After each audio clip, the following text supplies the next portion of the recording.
For privacy reasons, names and places have been changed. This story is inspired by true events. On October 7, 1990, 10-year-old Jason Chen vanished without a trace during a family hiking trip in the Cascade Mountains of Washington state. The fourth grader had been walking just ahead of his parents on the familiar Deer Creek Trail when he disappeared around a bend in the path, vanishing into the dense Pacific Northwest wilderness as if he had never existed. Despite one of the most extensive search operations in Washington's history, involving hundreds of volunteers, specialized rescue teams, and advanced helicopter reconnaissance, no trace of Jason was ever found. The case became one of the state's most perplexing missing child mysteries, leaving his family devastated and the hiking community forever changed by the loss of a young boy who had simply loved exploring nature. For 4 years, Jason's disappearance remained unsolved, gradually fading from daily headlines but never from the minds of those who refused to give up hope that the energetic boy with the bright smile might someday find his way home. Then, in September 1994, Park Ranger Maria Santos was conducting a routine trail maintenance survey when she spotted something carved into an old-growth Douglas fir that would finally provide answers to questions that had haunted the mountains for years. Deep in the bark of a tree located miles from where Jason had last been seen, Santos discovered a message that appeared to have been carved by a child's hand. The crude lettering spelled out a desperate plea for help that would not only solve Jason's disappearance but would also expose a truth far more sinister than anyone could have imagined. This is the complete investigation into Jason Chen's disappearance, from the mountain trail where he vanished to the shocking revelation that would emerge from the bark of a tree that had been silently holding its secret for 4 long years. Chapter 1. Into the Mountains. October 7, 1990 was a perfect autumn day in the Cascade Mountains of Washington state, with crisp air, brilliant fall colors, and the kind of clear skies that made hiking an irresistible activity for outdoor enthusiasts. For the Chen family, it represented an ideal opportunity to enjoy one of their favorite trails before winter weather made mountain hiking dangerous.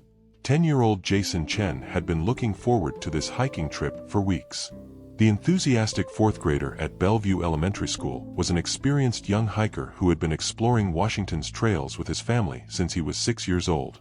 His boundless energy and love of nature made him the perfect companion for outdoor adventures. The Chen family consisted of Jason's parents, Dr. Michael Chen, a radiologist at Bellevue Medical Center, and Linda Chen, a software engineer at Microsoft. They had immigrated to the Seattle area from Taiwan when Jason was 2 years old and had quickly fallen in love with the Pacific Northwest's outdoor recreation opportunities. The family had chosen the Deer Creek Trail for their October hike because it was one of their favorites, a moderately challenging 6-mile loop that offered spectacular views of mountain peaks and autumn foliage. They had hiked this particular trail at least a dozen times over the past few years, making it familiar territory for the entire family. Jason had been particularly excited about this hike because his parents had promised to let him use his new compass and practice his navigation skills on sections of the trail where multiple paths intersected. The boy had been studying orienteering and was eager to demonstrate his growing expertise in outdoor skills. The Chen family arrived at the Deer Creek trailhead at approximately 9:30 a.m., joining several other families and hiking groups who were taking advantage of the beautiful weather. The parking area was nearly full, indicating that the trail would be busy with other hikers throughout the day. Jason's parents had established clear safety rules for family hikes, including staying within sight of each other, stopping at all trail intersections, and never wandering off the marked path without permission. Jason had always been excellent about following these rules and had never caused his parents concern during previous hiking adventures. The family began their hike in high spirits, with Jason taking the lead as they followed the well-marked trail into the forest.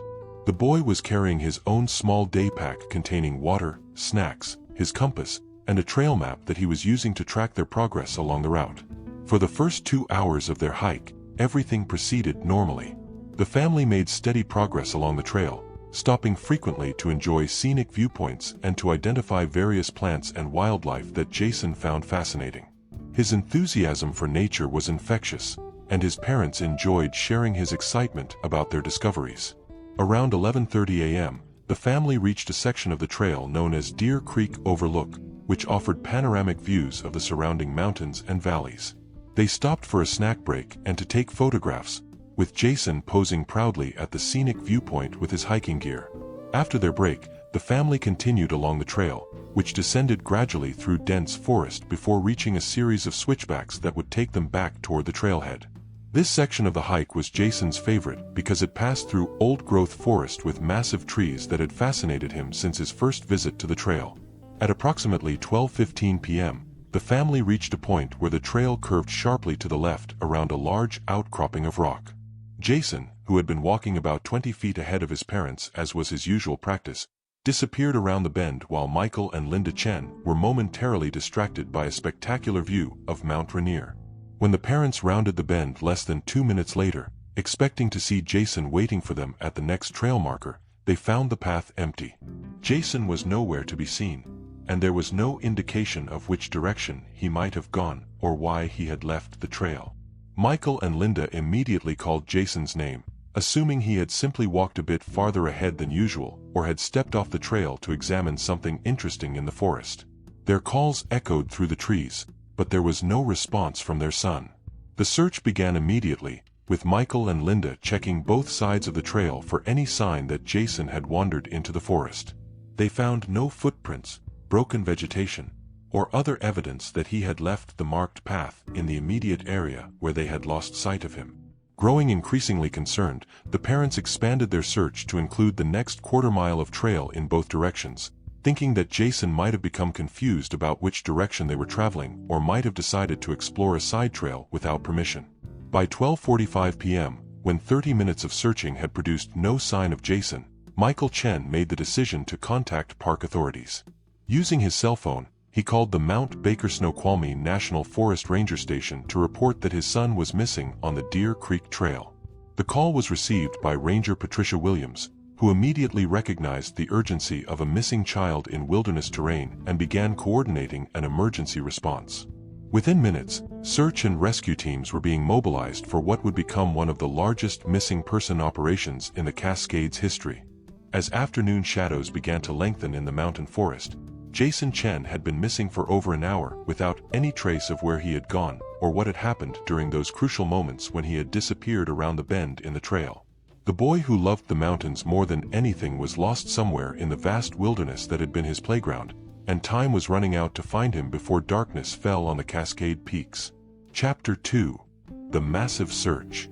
The search for Jason Chen began within hours of his disappearance, as the Mount Baker Snoqualmie National Forest mobilized one of the largest search and rescue operations in Washington state history.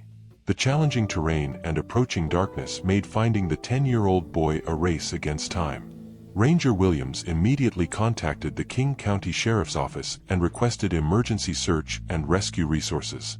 She also activated the Mountain Rescue Association and called for volunteer searchers from throughout the Puget Sound region, knowing that the vast wilderness area would require hundreds of people to search effectively. Detective Lieutenant Sarah Martinez arrived at the Deer Creek trailhead at 2:30 p.m. to coordinate the law enforcement response. With 15 years of experience in missing person cases, Martinez understood that the mountainous terrain presented unique challenges and that Jason's young age made him particularly vulnerable to the elements.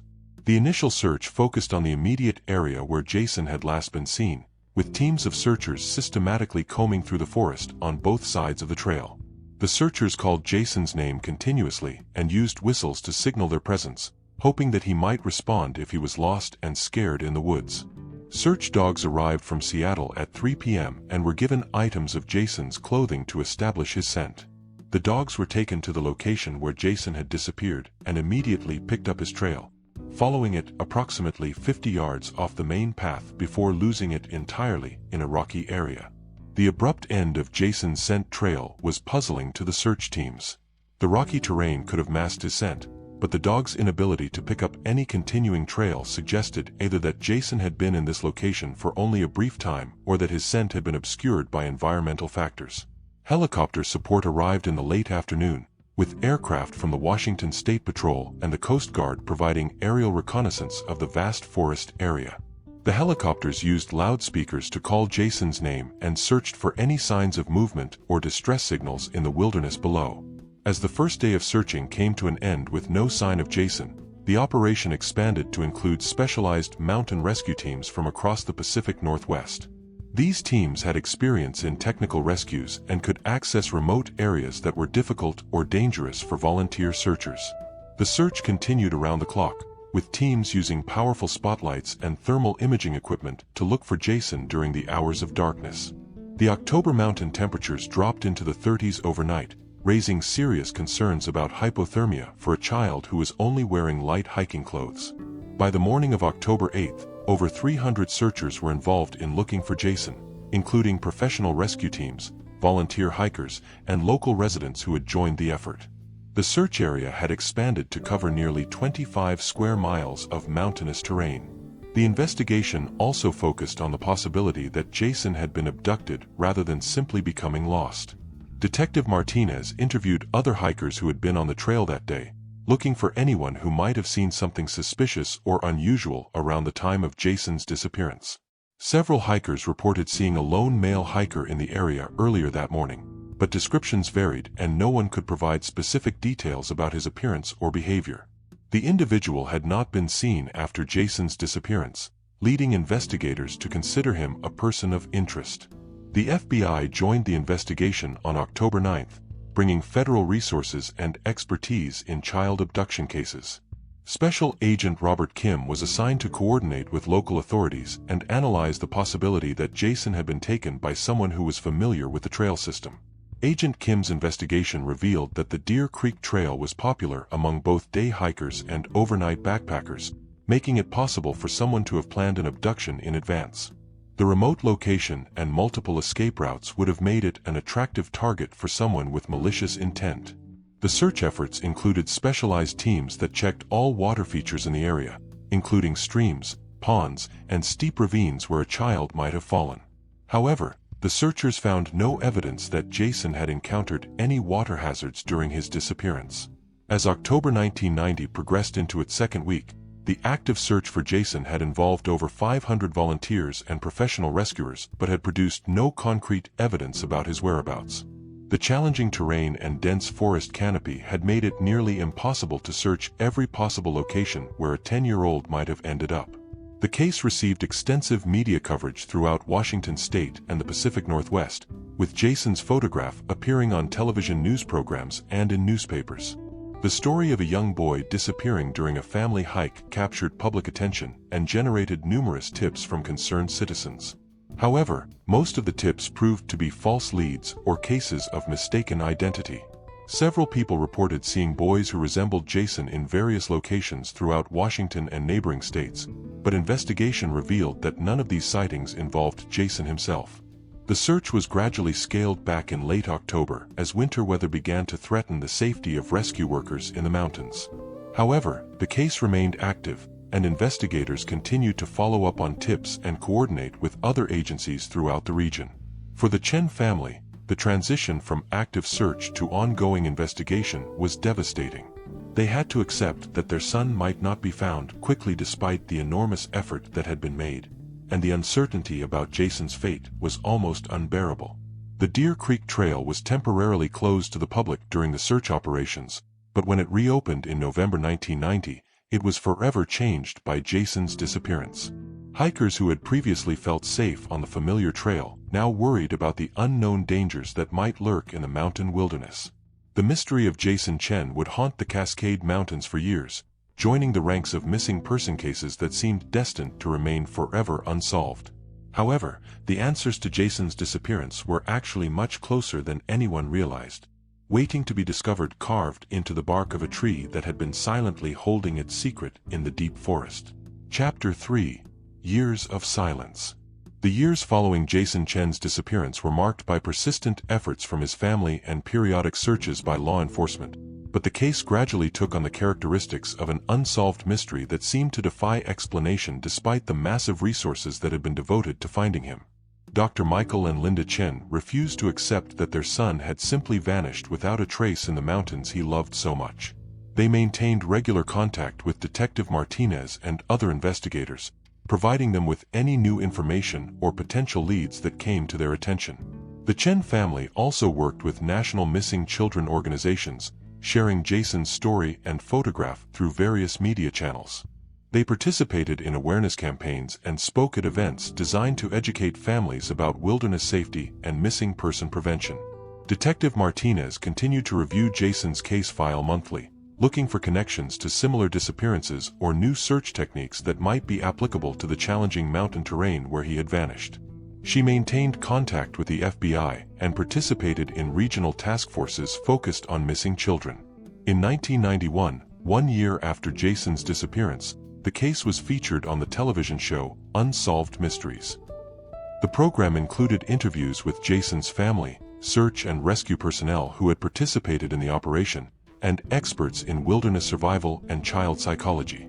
The television exposure generated hundreds of tips from viewers across the country, but most proved to be false leads or cases of mistaken identity.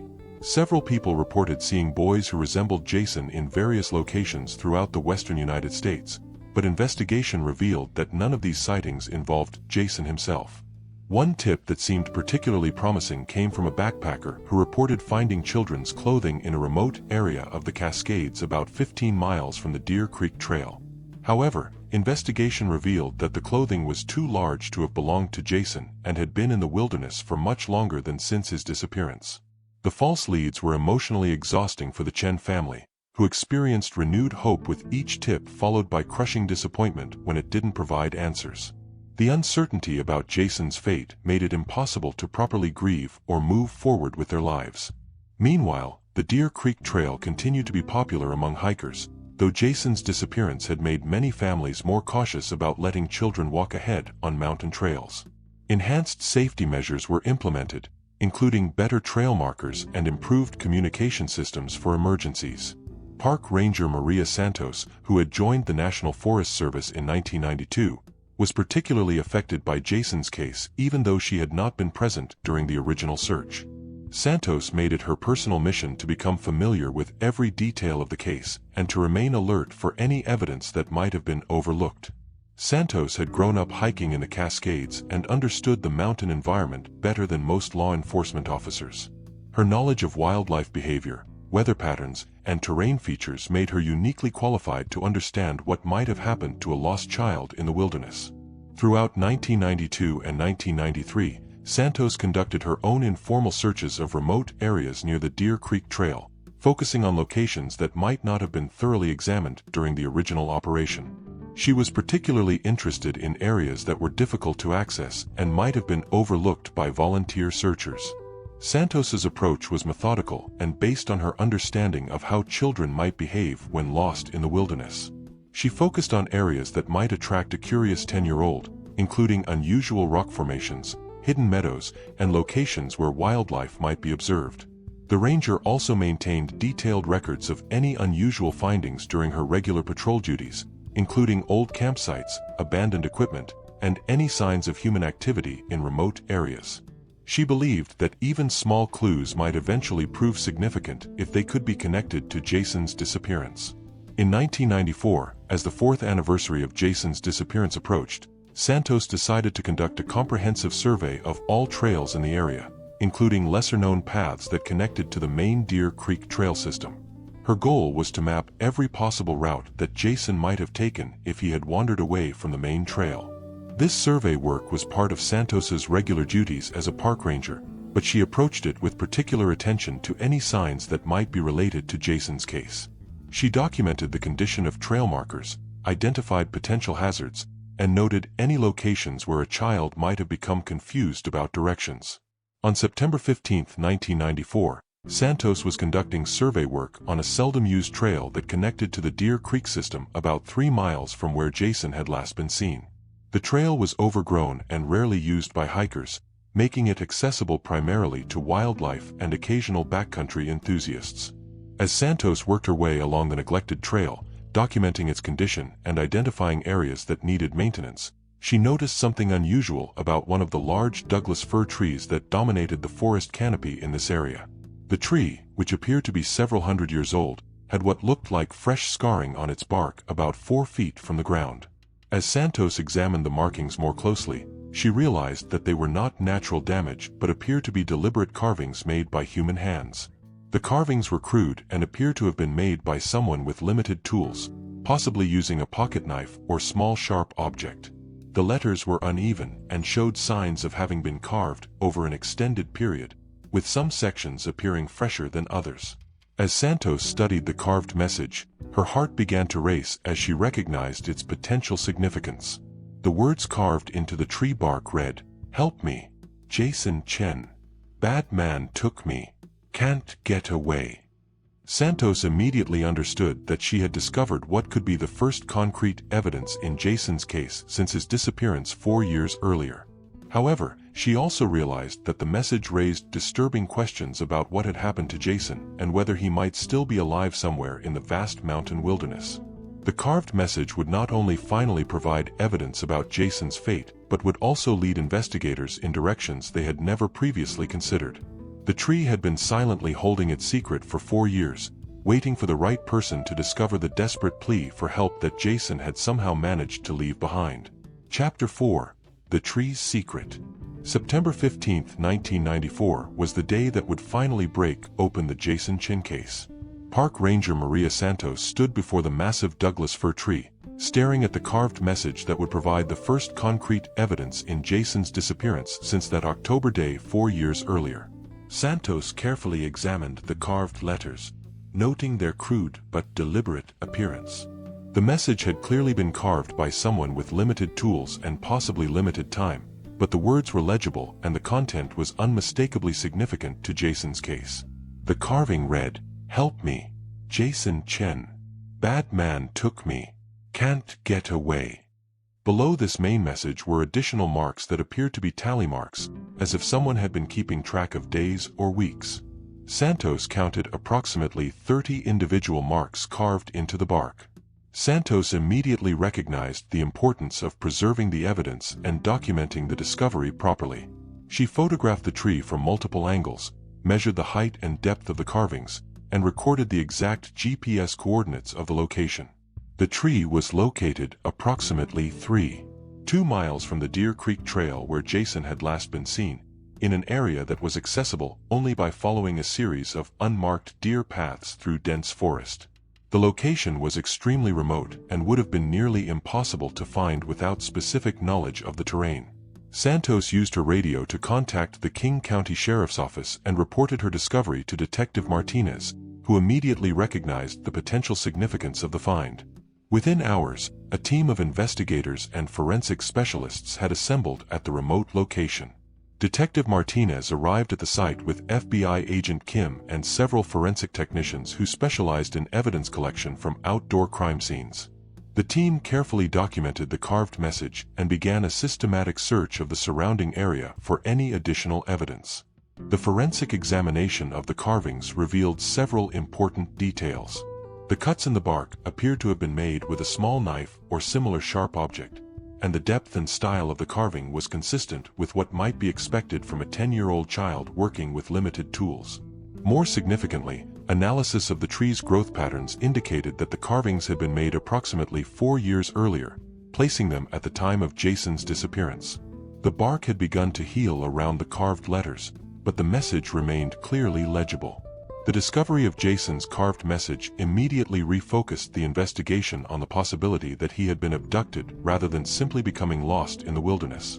The reference to a bad man suggested that Jason had been taken by someone who had held him against his will. The location of the tree was particularly significant because it indicated that Jason had been taken far from the main trail system to an area where he could be held without being discovered by searchers.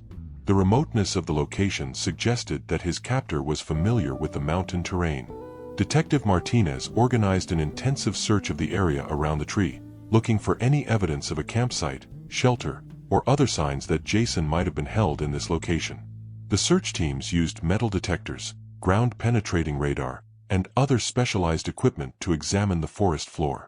The search revealed the remains of what appeared to have been a primitive shelter constructed from branches, tarps, and other natural materials. The shelter was located approximately 200 yards from the tree and was well concealed among dense undergrowth and fallen logs. Inside the shelter area, investigators found several items that appeared to have belonged to Jason, including pieces of his hiking clothes and his compass. They also found evidence that someone had been living in the area for an extended period, including food containers and personal hygiene items. Most disturbing was the discovery of restraints made from rope and wire that had apparently been used to prevent Jason from escaping. The restraints showed signs of having been used repeatedly and suggested that Jason had been held captive in this location for weeks or possibly months. The forensic analysis of the shelter site revealed DNA evidence from both Jason and an unknown adult male. The adult DNA was entered into national databases, but no immediate matches were found with known criminals or missing persons. The investigation also revealed that the shelter had been abandoned sometime in late 1990, based on the decomposition of organic materials and the growth of vegetation around the site. This suggested that whatever had happened to Jason had occurred relatively soon after his disappearance. The carved message and the evidence at the shelter site painted a horrifying picture of Jason's fate. He had apparently been held captive in this remote location by someone who had taken him from the trail, and he had managed to carve his desperate plea for help into the tree during his captivity. However, the abandonment of the shelter and the absence of Jason's remains raised questions about what had ultimately happened to him. Had he escaped? Had he been moved to another location? Or had something more sinister occurred that had led to the site being abandoned? The investigation expanded to include a comprehensive search of the area around the shelter, looking for any additional evidence that might explain Jason's ultimate fate. Teams searched for burial sites, examined all water features in the area, and looked for any signs that Jason might have attempted to escape. On September 20th, 5 days after the discovery of the carved message, search teams found what appeared to be human remains in a shallow grave approximately half a mile from the shelter site. The remains were carefully excavated and transported to the state medical examiner's office for identification. The forensic examination confirmed that the remains belonged to Jason Chen, finally providing answers about his fate after 4 years of uncertainty. The cause of death was determined to be blunt force trauma, indicating that Jason had been murdered rather than dying from natural causes or accident. The discovery of Jason's remains and the evidence at the shelter site provided investigators with a clear picture of what had happened, but it also raised urgent questions about the identity of his captor and whether this individual might still pose a threat to other children in the area. The carved message that had led to these discoveries represented Jason's final attempt to communicate with the outside world and to leave evidence that might help investigators find his killer. The tree had preserved his desperate plea for help for 4 years, waiting for someone to discover it and finally bring him home.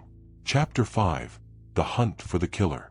The discovery of Jason Chen's remains and the evidence at the remote shelter site transformed the investigation from a missing person case into an active homicide investigation. Detective Martinez assembled a task force that included FBI specialists, forensic experts, and investigators experienced in hunting serial predators who targeted children.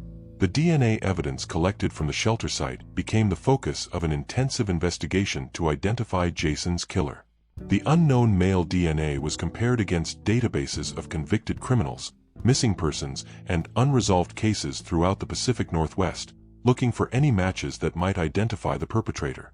The investigation also focused on analyzing the psychological profile of someone who could construct such an elaborate captivity site and hold a child for an extended period. FBI behavioral analysts determined that the perpetrator was likely an experienced predator who had carefully planned Jason's abduction.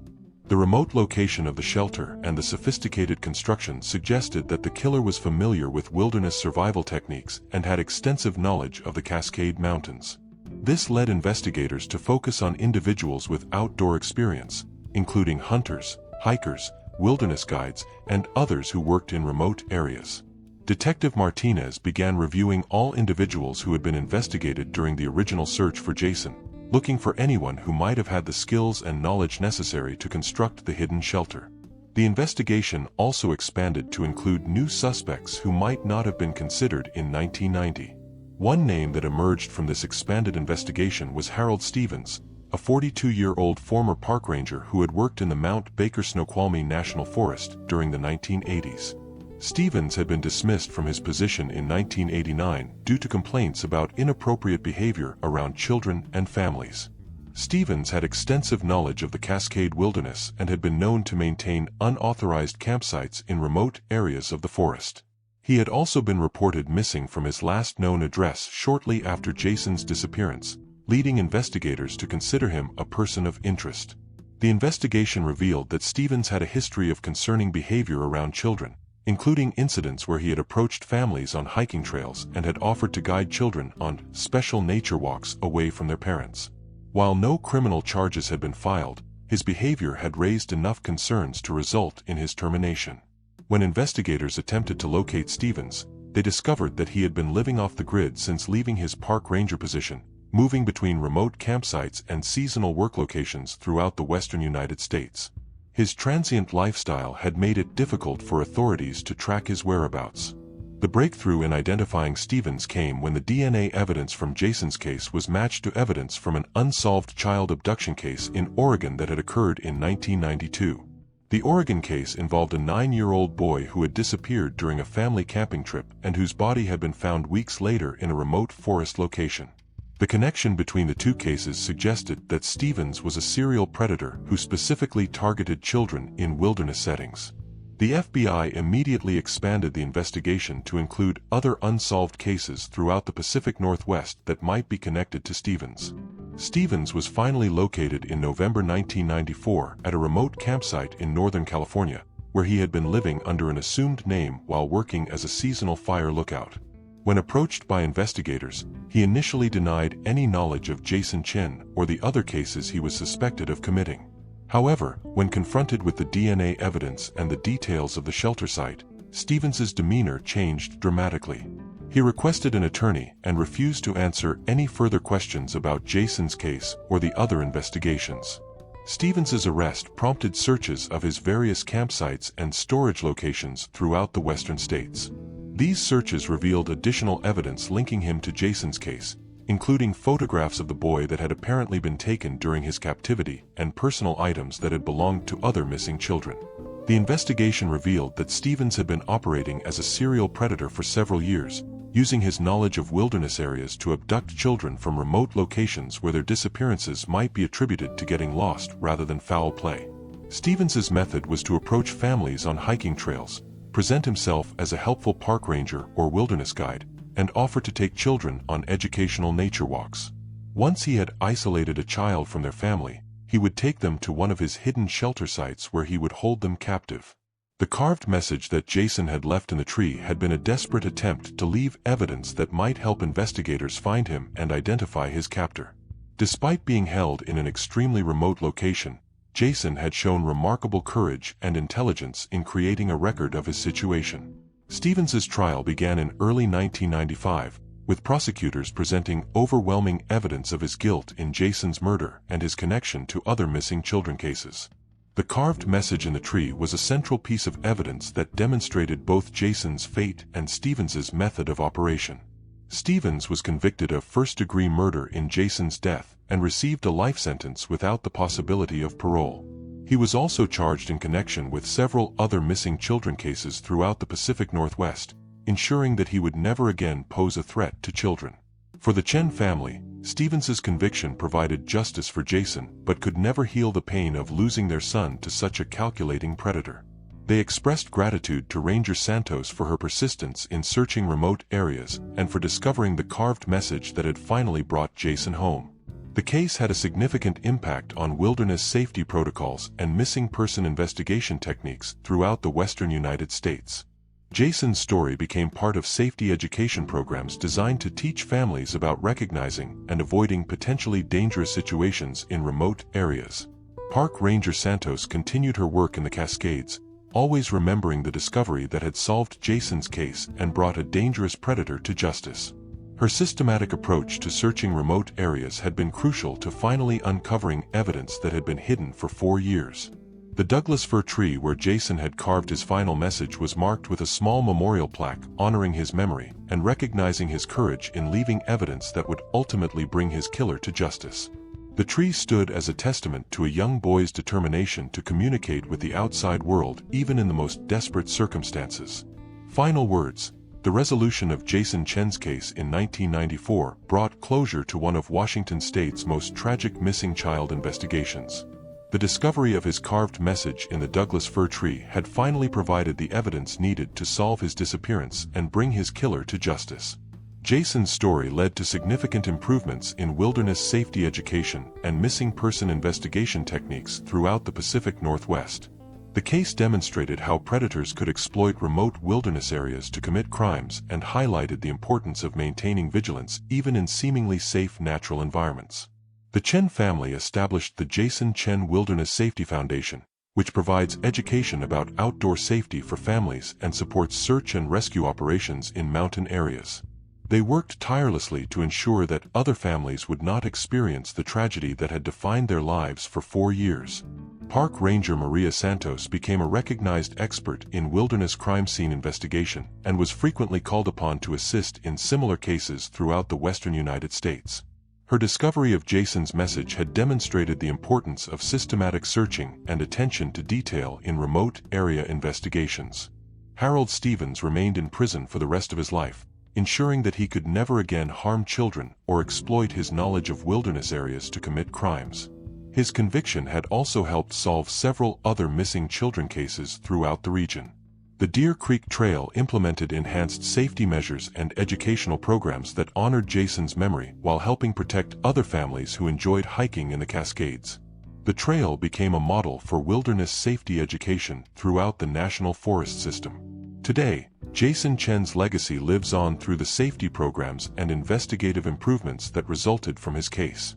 His story serves as a reminder that even in the most remote wilderness areas, evidence can be preserved and discovered by dedicated searchers who refuse to give up hope.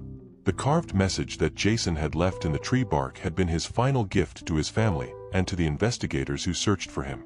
Despite being held captive in an impossible situation, he had found a way to leave evidence that would ultimately bring justice and protect other children from his killer. The Douglas fir tree that had preserved Jason's message for 4 years continued to grow in the remote Cascade Forest, its bark slowly healing around the carved letters that had solved one of the mountain's greatest mysteries. The tree stood as a living memorial to a young boy's courage and a reminder that nature itself could serve as a witness to both tragedy and justice.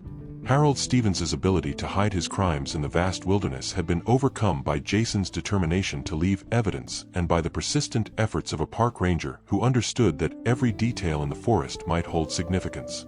The mountains had finally given up their secret, bringing a lost boy home and ensuring that his killer could never harm another child.